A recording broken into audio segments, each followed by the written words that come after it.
More now on our breaking news from earlier, and I want to show you a live look, Alameda County, California, where they're trying to get this vehicle out of a very swift current creek. You can see the workers here in the water, and they've got some lines attached to the workers, and they appear to be searching this vehicle. They're working to recover the car, which investigators say they believe belongs to a girl who's been missing there since Saturday. The police say her car flew off the road and plunged into a creek after crashing into another car. We've been watching this throughout the afternoon, at least for the better part of the last half hour. Her family has been walking along this creek looking for any signs for quite some time. I think Trace Gallagher's with us from our Los Angeles newsroom now. Trace, they believe this is the car, I presume.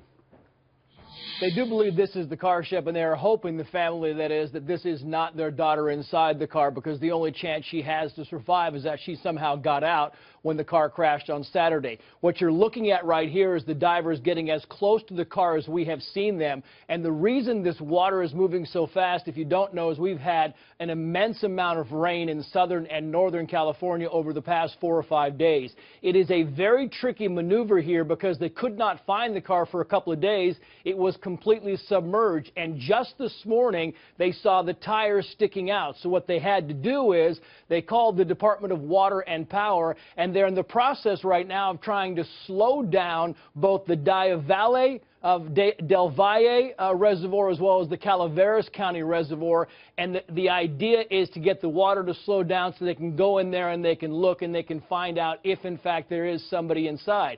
As the county will tell you, they've been many times asked to shut down freeways and shut down airports. They have never been asked to actually shut down the flow of reservoirs so that rescue teams can try and go in there and get a better look. This has been going on now for about 4 or 5 hours, Shep, since they first spotted this car this morning.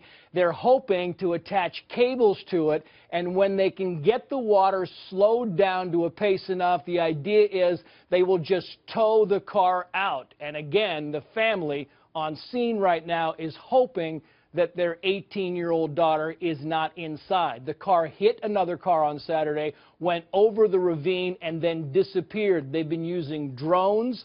They've been using several walking searches to try and find the vehicle, but just this morning the water level became low enough. They finally spotted the tires. Now it's a matter of getting inside, getting the car attached to cables and getting it pulled out. And as you can see, all of these rescue teams, the dive teams, are tethered to the shoreline so that they also don't get swept away in this water. Shep. I want to show our viewers where this is very briefly. Canyon Heights, Vallejo Road, or Canyon Heights and Vallejo Mills. And this is the area here. Here's the road and the creek. Trace, at the time of this Google Earth, this thing was, there wasn't much to it. But if you look now, as you described, the rains have been coming at such a pace that everything. I assume what they're doing is they're just closing locks in a dam somewhere? Yeah, that's what they do. Is what they're trying to do is figure out, there's a couple of reservoirs that feed into this creek, and right now up and down the state of California, all the reservoirs and all the creeks are overflowing. I mean, we've been talking about drought now for 5 years. Well, now at least in Northern California, the drought is pretty much over. Southern California still has a little bit, but all of these reservoirs in the north, the problem is they've been having to release water anyway because they're too full. So trying to slow the reservoirs down, the various locks, is a tricky procedure. And the scientific term is they're trying to slow the water from 2,200 cubic feet per second to around 1,200 cubic feet per second. We have no idea the rate it's going right now, but the idea is once they get it to 1,200, they can hook the car up and they can start to pull it out. But then you have that suction and the mud, and so they really don't stand a chance of pulling it out until they can get the water at a slow enough pace where this thing will actually pull out. You can see him kind of giving directions and waving on the side, but yeah, this creek is probably 2 to 3 feet lower right now than it was just a couple of hours ago. So whatever they're doing to slow down the flow of water is working, at least for the time being, Shep. You can tell just from the last 30 minutes. I know you've been watching this out there in Los Angeles for a long time. We've been watching pretty closely for the past half hour, and it wasn't 15 minutes ago that the water was rushing over both ends of this car, and now they've either gotten it out of the main flow and over toward this embankment, or they've been able to slow the water down. It sounds like some combination of the two. But it looks like they're getting to a point where they're going to be able to find some resolution here pretty quick, Trace. It looks like. It does, and right now what the family is most worried about is whether or not there is somebody inside that car, because they know their daughter was alone. So the rescue teams may not have conveyed that to them by now, but you could see them earlier looking inside the car, so they have a pretty good idea of what's inside. And right now, the process is, as you can see, it's kind of mired down in the mud there. The process is to bring the tow trucks out from the side. But that, too, is tricky because the road's a fair bit back. And so you have to get these cables and lines hooked up.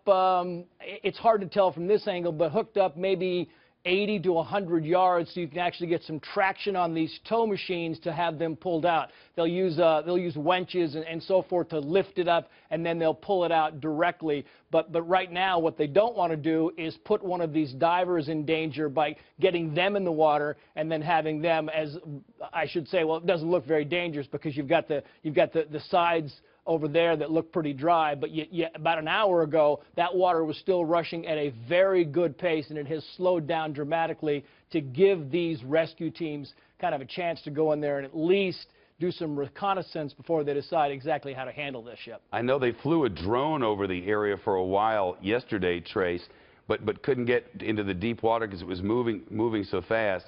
And then by today, I guess the creek had decreased significantly, and they were able to make this find. What do we know about the car crash that happened that preceded this car going off the cliff? We just know that it struck another car, so it was no secret. I mean, we knew when they say this 18-year-old was missing, everybody knew the reason she was missing. It wasn't like she just disappeared. They just couldn't find the car. So they knew the car went off the embankment. It struck another car. Immediately, the other driver and others began searching the water. But the water was significantly higher. And when it went over on Saturday, we had this deluge here up and down the state of California. We were getting at some points an inch of rain every hour and 15 minutes. So the water was high. The visibility on the roads was awful up and down the state. And we've got enough snow in the Sierras now, more snow in January than they've ever had in a single month in the recorded history. It gives you an idea of how much water was flowing in these atmospheric rivers that came across the state. So on Saturday afternoon, when you had these downpours, the visibility was lost. She flipped the car over. They simply could not find the car anywhere until early this morning. Shep. Well, the family, we're told, is on scene now as rescuers are working through that vehicle. We know they've been close enough to have some information for them. We don't know yet whether that information has been relayed to anyone. We'll continue to watch this and bring you updates from Alameda County.